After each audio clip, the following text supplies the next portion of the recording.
ओम शांति। आज 2 मार्च 2022 है और आज के बाबा के साकार रूप से चले हुए मधुर महावाक्यों को स्पष्ट करेंगी आदरणीय आशा दीदी। ओम शांति दीदी। ओम शांति। बाबा ने कहा, मीठे बच्चे, तुम्हें निश्चय है कि हम संगम पर भविष्य की कमाई के लिए पढ़ते हैं। बाप हमें पढ़ा करके 21 जन्मों का वर्षा देते हैं। निश्चय में कई बातें हैं। तो बाबा ने ये जो कहा कि निश्चय है कि हम परमात्मा से पढ़ रहे हैं और पढ़ कर के इससे जो प्राप्ति है उस पर भी हमको निश्चय है, क्योंकि वो प्राप्ति का गायन है। गायन है तो सवाल उठता है कि वो किसने कराई होगी। तो वो प्राप्ति, इतनी ऊंची प्राप्ति कोई मनुष्य आत्मा तो नहीं करा सकती, देव आत्मा नहीं करा सकती, धर्म आत्मा नहीं करा सकता। वो प्राप्ति परमात्मा ही करा सकता है। प्रश्न है, अपने आप पर कृपा व आशीर्वाद करने की विधि क्या है? अपने आप पर कृपा व आशीर्वाद करने के लिए बाप की पढ़ाई रोज पढ़ते रहो। कभी भी संग दोष में आकर पढ़ाई में गफलत नहीं करो। जो सदा श्रीमत पर चलते हैं वे अपने आप पर कृपा करते हैं, उन्हें बाप की भी आशीर्वाद मिलती रहती है। देखिए, ये सारी निश्चय की बात है जो बाबा ने ऊपर कहा है कि जितना व्यक्ति को बाबा पर निश्चय होता है उतना वो पढ़ाई अच्छी तरह पढ़ता है, कि उसको पता है और कोई दूसरा नहीं है और कोई सोर्स नहीं है, वही सोर्स। और अगर वो अपना भला चाहता है तो पढ़ेगा। तो कृपा से तो कोई भी चीज़ दुनिया में कहीं पर भी मिलती नहीं है। कोई आप पे क्यों कृपा करेगा? क्यों करेगा? आपको उसकी कीमत तो देनी ही पड़ती है। ऐसे ही बाबा कहते हैं, मैं तुम पर कृपा नहीं करता हूँ, तुमको अपने आप पर कृपा करनी है और अपने आप पे कृपा करनी है, अर्थात पढ़ाई पढ़नी है। गीत है, मैं एक नन्हा सा बच्चा हूँ। शिव भगवानुवाच, जब मनुष्य गीता सुनाते हैं तो हमेशा कहते हैं साकार कृष्ण भगवानुवाच। बाप आकर समझाते हैं कि तुमको अब मैं राजाई प्राप्त करा रहा हूँ इस राजयोग और ज्ञान द्वारा। कृष्ण तो था ही सतयुग का प्रिंस। मुख्य है ये भूल गीता में। तुम बच्चे जानते हो शिव भगवान हमको पढ़ा रहे हैं इस शरीर द्वारा। शिव जयंती भी गाई जाती है, यूं भी जन्मदिन मनाया जाता है। आत्मा का तो एक ही नाम चला आता है। बाप कहते हैं, मैं गर्भ से जन्म नहीं लेता हूँ, मैं साधारण शरीर में प्रवेश करता हूँ। आत्मा जब प्रवेश करती है तो अंदर चुरपुर करती है, मालूम पड़ता है अंदर आत्मा ने प्रवेश किया है। शिव बाबा बता रहे हैं कि बाबा का आना और आत्मा का, साधारण आत्मा का आना, क्योंकि साधारण आत्मा माँ के गर्भ में आती है तो माँ को पता लगता है कि अंदर में आत्मा आई है, चुरपुर होती है। और वो जो है शिव बाबा का आना पता ही नहीं लगता है। शिव बाबा पर काय प्रवेश करते हैं, धीरे धीरे धीरे करके राज स्पष्ट होता है। शिव बाबा का आना भ्रिकुटी के बीच में। तो बाबा ने कहा, बाप हमेशा बच्चों से बड़ा होता है इसलिए बड़ा लिंग बनाते हैं। वास्तव में कोई सालीग्राम बड़ा नहीं हूँ। आत्मा साइज में छोटी बड़ी नहीं होती, मनुष्य छोटा बड़ा होता है। बाकी आत्मा जैसी तेरी वैसी मेरी, पर मेरी आत्मा परम है, परे ते परे परम धाम में रहने वाली। ऊंचे ते ऊंचा परम पिता परमात्मा मनुष्य सृष्टि का बीज रूप है। बीज रचयिता को कहा जाता है। जैसे जड़ बीज लगाया जाता है उससे पहले झाड़ निकल आता है, वैसे आत्मा का रूप देखो कैसा है, शरीर का कितना विस्तार है। तो पहले नई बात यह है कि यहाँ परमात्मा बाप पढ़ाते हैं। ठीक है। फिर बाबा ने कहा कि बाप समझाते हैं कि तुम इस जन्म के लिए नहीं पढ़ते हो, इस जन्म के लिए नहीं पढ़ते। यह है भविष्य की कमाई, और जो कुछ करते हैं वे सब इस जन्म के लिए। ये जो बाबा ने कहा ना, इसको हमको समझना होगा कि क्या हम केवल भविष्य के लिए ही पढ़ रहे हैं? भविष्य हमारा सुरक्षित हो जाता है। बाबा ने कंपैरिजन करते हुए ये बात कही है कि अन्य जो पढ़ाई है वो उस जन्म में पढ़ते हैं और उसी में प्राप्त करते हैं, वहीं पर फिनिश हो जाते हैं। लेकिन ये जो हम पढ़ाई पढ़ रहे हैं, ये पढ़ाई इस जन्म में धन के रूप से नहीं, परंतु इस जन्म में हमको कितना फायदा होता है।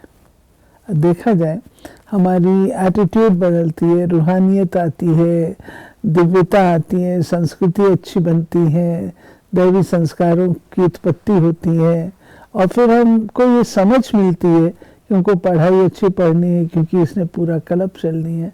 तो सब बातें तो इसी जन्म में है। तो बाबा ने हम बच्चों को कहा कि मनुष्य समझते हैं आगे का अभी क्यों सोचें, जो होगा होगा, देखा जाएगा। तुम बच्चे निश्चय करते हो हम अगले जन्म जन्मांतर के लिए पढ़ते हैं। बाप आने वाले 21 जन्मों का वर्षा देते हैं। इस निश्चय से तुम पढ़ते हो। बिगैर निश्चय कोई यहाँ बैठ ना सके। यहाँ कोई पंडित आदि नहीं पढ़ाते, परंतु निराकार भगवान पढ़ाते हैं। आत्मा को खुशी होती है कि हमको बेहद का बाप पढ़ाते हैं। इनको अपना मनुष्य तन तो है नहीं। फिर बाबा ने कहा कि मूल वतन में हम आत्माएं रहती हैं, और कोई मनुष्य की बुद्धि में ये नहीं आता होगा कि हमारी आत्मा परम धाम में बाप के साथ रहने वाली है, जिसको ब्रह्मांड कहते हैं। हम आत्मा है बिल्कुल छोटा स्टार, पूजा के लिए बड़ा बनाया है। बाकी इतनी बड़ी आत्मा यहाँ भ्रिकुटी में तो बैठ ना सके। ये बाबा ने बताया है कि रूप एक ही है, बिंदु, चाहे वो आत्मा है चाहे वो परमात्मा है, परंतु पूजा अर्चना आराधना के लिए रूप जो है बड़ा बनाते हैं ताकि अब अर्पित कर सकें। लेकिन है आत्मा परमात्मा ज्योति बिंदु ही, और आत्मा भी ज्योति बिंदु जो भ्रकुटी के मध्य निवास करती है। बाबा ने कहा अगर वो बड़ी होती, बहुत ज़्यादा होती, तो फिर तो भ्रकुटी में कैसे बैठे। फिर बाबा ने कहा कि भगवान जो त्रिलोकी नाथ है, वर्ल्ड ऑलमाइटी है, लिबरेटर है, गाइड है, उनकी महिमा देखो कितनी है, परंतु बाप को तुम्हारे में कोई विरले जानते हैं। बाप तुम्हारे परंतु बाप को तुम्हारे में कोई विरले जानते हैं। वो बाबा पहचान की बात, निश्चय की बात कर रहे हैं ना। बाबा ने कहा कि इस पढ़ाई में, परंतु इस पढ़ाई में माया के विघ्न भी बहुत पड़ते हैं। चलते चलते पढ़ाई को छोड़ भी देते हैं। ये रूहानी पढ़ाई रोज पढ़नी पड़े, इसके लिए ही टेप आदि का प्रबंध रखा है। मनुष्य पढ़ने के लिए अमेरिका, लंदन भी जाते हैं। यहाँ तो घर में रहने वाले पूरा नहीं पढ़ते। फिर बाबा ने कहा कि इस समय तुम गुप्त हो, तुम जानते हो हम मूल वतन के रहने वाले हैं, फिर सूक्ष्म वतन भी है। उस सूक्ष्म वतन में बच्चियां जाती हैं, मनुष्य साक्षात्कार करते हैं, तुम तो प्रैक्टिकल में जाते हो। सूक्ष्म वतन में तुम ब्राह्मण और देवताओं का मिलन होता है, वो है ब्राह्मण और देवताओं का संगम। ये है ब्राह्मण और क्षत्रियों का संगम। ये बाबा बता रहे हैं एक एक युग का जो संगम है। तो ब्राह्मण और जो बाबा ने कहा सूक्ष्म वतन में ब्राह्मण और देवताओं का संगम, ब्राह्मण आत्मा जाती है ना, ध्यान में जाती है। जब ध्यान में जाती है तो वहाँ देवताओं से मुलाकात होती है। तो वो देवता तो हम ही है, इसको स्पष्ट करें। नहीं, वो क्या है, बाबा संस्कार इमर्ज करते हैं और सूक्ष्म देवताएं विष्णु शंकर भी तो वहाँ पर हैं, अव्यक्त बाबा भी तो वहाँ पर हैं, तो वो देवताएं भी हैं। और दूसरे बाबा वहाँ पे जैसे संस्कार इमर्ज कराते हैं अन्य आत्माओं के। है तो वो सारी कोई काया वाली दुनिया तो है नहीं, फरिश्तों की दुनिया है, तो उस रूप से बाबा एक्सप्लेन करते। फिर बाबा ने कहा चित्र बहुत अच्छे बने हुए हैं, बाबा युक्तियां रच रहे हैं, गावड़े वाले कैसे सीखें। ये तो स्लाइड से भी सीख सकते हैं, दिन प्रतिदिन इम्प्रूवमेंट होती रहती है। तुम्हारी बुद्धि में सारा दिन स्वदर्शन चक्र फिरना चाहिए। बुद्धि में होगा तो तब तो किसको समझाएंगे, नहीं तो टीचर समझ जाते हैं इसका पढ़ाई में ध्यान नहीं है। देह अभिमान बहुत है, मित्र संबंधी शरीर का भान आदि याद रहता है, तभी धारणा नहीं होती। फिर हम कहेंगे तकदीर में नहीं है। कितना माथा बाबा ने बताया कि देखो जब मैं आता हूँ तो तुमको बिल्कुल डिफरेंट प्लेन पे खड़ा करता हूँ, स्पिरिचुअल आत्मा। तो आत्मा का संबंध आत्माओं के साथ है, लेकिन अगर आप अपना संबंध आत्माओं के साथ ना जोड़ करके आप बैठ करके अगर देह और देह के संबंधियों को याद करेंगे तो फिर प्राप्ति कैसे होगी। तो बाबा ने कहा कितना माथा मारते हैं तो भी श्रीमत पर नहीं चलते। बच्चे पूछते हैं बाबा क्या होता है, बाबा कहते हैं तुम ठीक पढ़ते नहीं हो, इसमें आशीर्वाद की तो बात नहीं है। हम पढ़ाते हैं, तुम अपने ऊपर पढ़ने की कृपा करो। श्रीमत पर चलना यही कृपा है। श्रीमत बाबा कहते हैं मैं कोई तुमको बैठ करके कृपा नहीं करता हूँ, लेकिन मैं तुमको श्रीमत देता हूँ, डायरेक्शन देता हूँ। अब डायरेक्शन पे चलो, श्रीमत का पालन करो, वही अपने ऊपर कृपा कर रखे।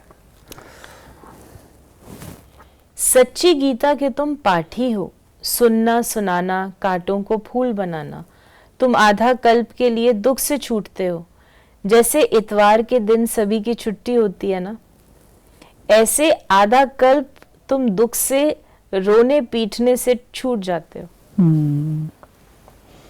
छुट्टी बाबा ने छुट्टी होती नहीं। फिर बाबा ने आज हम बच्चों को वरदान दिया है, मन बुद्धि संस्कार व सर्व कर्मेंद्रियों को नीति प्रमाण चलाने वाले स्वराज अधिकारी भव। स्वराज अधिकारी आत्माएं अपने योग की शक्ति द्वारा हर कर्मेंद्रिय को ऑर्डर के अंदर चलाती है। न सिर्फ ये स्थूल कर्मेंद्रियां, लेकिन मन बुद्धि संस्कार भी राज्य अधिकारी के डायरेक्शन अथवा नीति प्रमाण चलते हैं। वे कभी संस्कारों के वश नहीं होते, लेकिन संस्कारों को अपने वश में कर श्रेष्ठ नीति से कार्य में लगाते हैं। श्रेष्ठ संस्कार प्रमाण संबंध संपर्क में आते हैं। स्वराज अधिकारी आत्मा को स्वप्न में भी धोखा नहीं मिल सकता। जब स्वराज कहते हैं वो केवल कर्मेंद्रियां नहीं है, हमारे मन वचन कर्म समय संबंध उन सब के ऊपर हमारा आधिपत्य है, प्रकृति, तब स्वराज अधिकारी है। वो बाबा ने एक्सप्लेन किया है। स्लोगन है, निर्माणता की विशेषता को धारण कर लो तो सफलता मिलती रहेगी। राइट। तो ये थे बाबा के आज के महावाक्यों का स्पष्टीकरण।